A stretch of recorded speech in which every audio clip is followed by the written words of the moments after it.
Assalamualaikum warahmatullahi wabarakatuh. Salam damai dan sejahtera bagi semuanya. Om Swastiastu, Namo Buddhaya. Sahabat dan saudaraku yang baik dimanapun berada, jumpa kembali dengan kami di channel Ki Ageng Mageti Al Jawiniyah. Kali ini kami akan mencoba mengungkap tentang sebenarnya orang yang bermakrifatullah itu sangat biasa-biasa saja, hanya biasa dan seperti orang pada umumnya. Puji syukur kita aturkan kepada Allah Subhanahu wa Ta'ala yang memberikan nikmat kepada kita semua, dan kasih sayangnya selalu tercurah dan tertumpah kepada kita semua. Dan tak lupa kita juga sampaikan sholawat dan salam kehadiran junjungan kita Nabi besar Muhammad Sallallahu Alaihi Wasallam. Tak lupa kita aturkan salam takzim, salam hormat kita kepada guru-guru kita yang telah berkenan membimbing rohani kita dalam bermunajat kehadiran Allah Subhanahu wa Ta'ala. Sahabat dan saudaraku yang baik dimanapun kita berada, bahwa sesungguhnya orang yang bermakrifat itu terlihat biasa saja, bukan keramat, bukan sakti, bukan pandai mengobat, bahkan bukan berpangkat, mungkin juga bukan berderajat, bukan orang wah, bukan orang kaya, bukan orang hebat. Mereka terkadang sangat biasa-biasa saja. Kadang ya terlihat salah, kadang juga terlihat lemah, kadang juga kekurangan, kadang terkena musibah, kadang juga terkena fitnah. Apalagi di akhir zaman ini, kita memang hidup di akhir zaman, yang mana akan sulit kita menemukan ulama dunia dan akhirat. Kebanyakan ulama-ulama sekarang berpedoman dilihat dari bentuk fisik, dan mungkin juga akan mengaku-ngaku keturunan orang-orang yang suci. Sahabat dan saudaraku yang baik, dengan Allah itu kita dekat itu sebenarnya biasa-biasa saja. Bahkan jalannya akan penuh penderitaan, karena kedekatan itu memakai dimensi rohani, sedangkan jasmaninya tetap sebagai jasmani biasa. Bahkan karena ketinggian adabnya, dia justru akan menghilangkan pengetahuan, ilmu, amal, dan segala yang menyebabkan dirinya takabur, yang menyebabkan dirinya sombong, yang menyebabkan dirinya riya. Pakaian-pakaian dunianya justru ditinggalkannya. Dia akan bersembunyi di tempat yang terang benderang dan terbuka, namun orang tidak mengetahuinya, karena dia akan nampak sebagai orang biasa-biasa saja, bahkan terkesan orang yang tak nampak sebagai alim.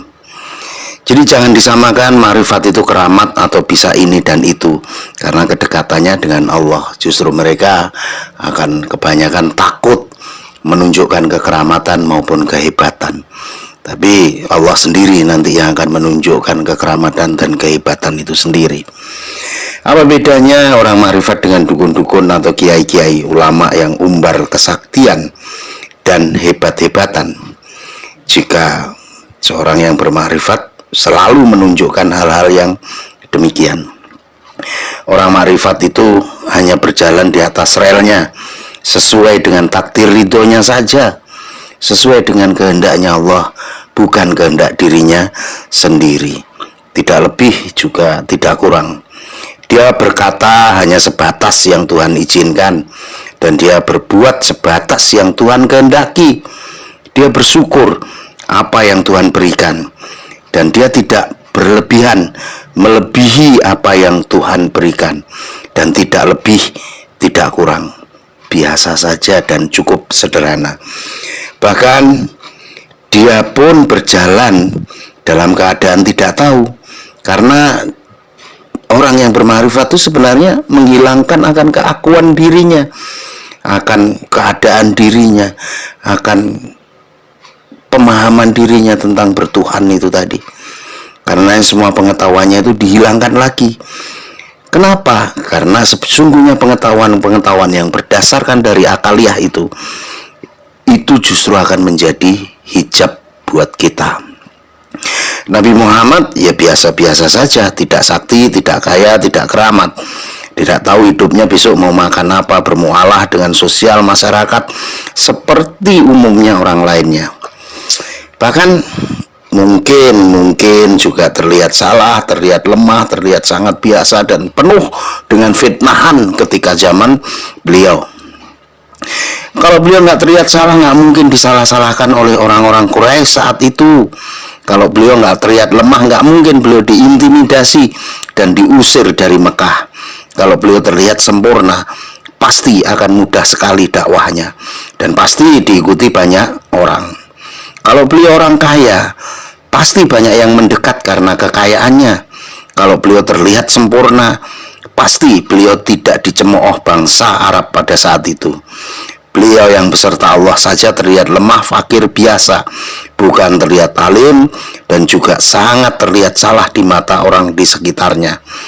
Poinnya adalah makrifat itu sangat biasa, juga sangat manusiawi. Namun kita pun harus berhati-hati. Oleh karena itulah kita diwajibkan menghargai apapun dan siapapun yang berada di sekitar kita, tanpa memandang bentuk fisiknya atau keturunan atau nasabnya. Dan itu adalah masalah buat keinginan orang-orang pada umumnya, sehingga akan sulit menerima dakwah dalam berketuhanan karena berpatokan pada orang-orang itu punya pondok besar enggak, atau mungkin berpatokan pada penampilannya alim enggak, dan lain sebagainya. Karena hampir semua orang pasti akan mau cari selamat, cari enak, cari senang, cari gembira, cari kaya, kehormatan, dan lain sebagainya. Lantas siapa yang mau menjalani kehidupan dan proses yang sama dengan kehidupan Nabi? Mungkin akan sulit. Namun setidaknya walaupun setitik, kita akan menemukan jawabannya. Jika kita bisa menemukan metodologinya, bagaimana kita beserta dengan Allah Ta'ala. Tapi siap nggak siap jika menjalani kehidupan seperti Nabi Muhammad.